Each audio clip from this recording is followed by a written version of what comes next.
po jako akawuwo bagiteeka mayumba gwabwe. Bannayuganda basabidde okusiimako ku nteekateeka ya gavumenti ey'okugaba emmere newankubadde nga ntono nga kinajjukirwa nti bannayuganda bangi baze nga beemulugunya ku mmere gavumenti gyebawa nga bagamba nti emmere eno tebamala ng'ate n'omutindo gw'ebijanjaalo mu byekisukkiridde.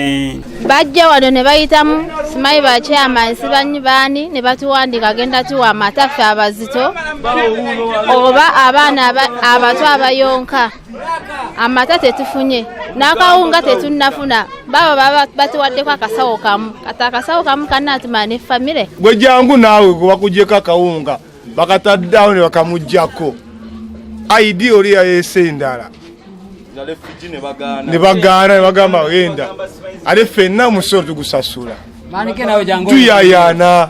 Wabula okusinziira ku nnyini ntebe wa Kisenyi Parish Mariam Kasigwa agumbudde abantu ku nsonga eno ey'emmere bagamba nti tebasiima busiimi. Abamu lwa butasiima baagala bamusanze ne bamuwa akawunga ensawo nnya obusawo buna na kilo ne obusawo buno bw'ebijanjaalo ye ayagala 10 ayagala bamuweeye nga bw'ayagala so ng'ate bo bagaba okusinziira ku bantu b'oyina. Wabula era abantu betwogeddeko nabo ku nsonga eno ey'okugaba emmere bagamba nti abamu basonsuddwamu okuva mu nteekateeka eno. Bagiteeka mayumba gwabwe okitegeera luli ogwasooka ogaba bagitwala wa businge mu nnyumba noleero n'ogwejjo bagitadde wa businge mu nnyumba nga banyuse. Kaweefube wa gavumenti okutuusa ku bantu bonna abali mu bwetaavu ekyokulya atunuzza bannayuganda bangi ebikalu nga nabamu ko batadde okwogerera abakulembeze baabwe ebisongovu. Si wa muno mu kakajjo okitegeera defensi okitegeera atumise emmere ffe abantu nga nina n'omukazi mwana ali lubuto tayi mwena agenda kuzaala mu mwezi guno. Tuli 5 n'olubuto nalwo lwa 6. Nkoyoyo otumye emmere mu kasaatu emmere gituyisaako buyisa naye nga mu butuufu otumanyi ate ng'ogituyisa tetumanyi busosoze gy'obujje emmere baagituwadde ffenna. Wabula Mariam Kasigwa tutegeezezza ng'abantu abamu batasiima busiimi saako n'okubanga basusse okweyagaliza.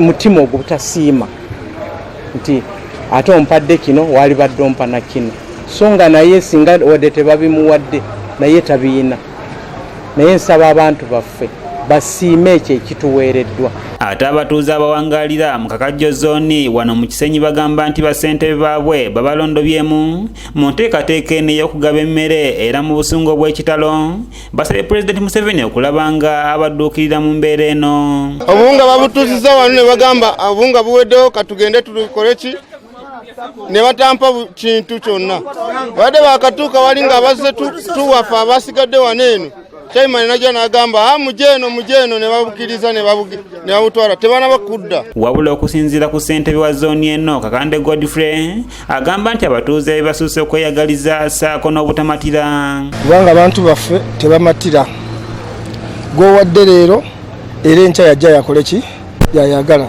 natayagala kufa ku munne ataafunye yagala fune ate abamu bwe bafuna bamala ne batunda kuba bamanye nti enkya bajja kuleeta. Babakulembeze abalala basabye abatuuze baabwe okubeera abakakamu mu mbeera eno era n'abasaba gavumenti okulaba ng'eyongera emmere mu kitundu kino eky'Ekisenyi. Emmere yange etambula bulungi lwakuba ennamba yo gye nnina ekyali nnene okulaba nga ngikendeezaako kyetaagisa nfuna emmotoka endala nga 4 kulaba nga kati apu ki zooni yange nina abantu bangi n'abantu engeri gye bafunamu okwokebwa omuliro embeera yabwe si nnungi. Zalwango Harriet agamba nti gavumenti yakolamu ensobi okuwa omuntu endagaano okuwa bannayuganda ebintu nga tesoose na kubyekenneenya. Abavumaganya gavumenti mugivumaganya mbukyamu naye ate abamu muli batuufu kuba temwamanya kyali eno.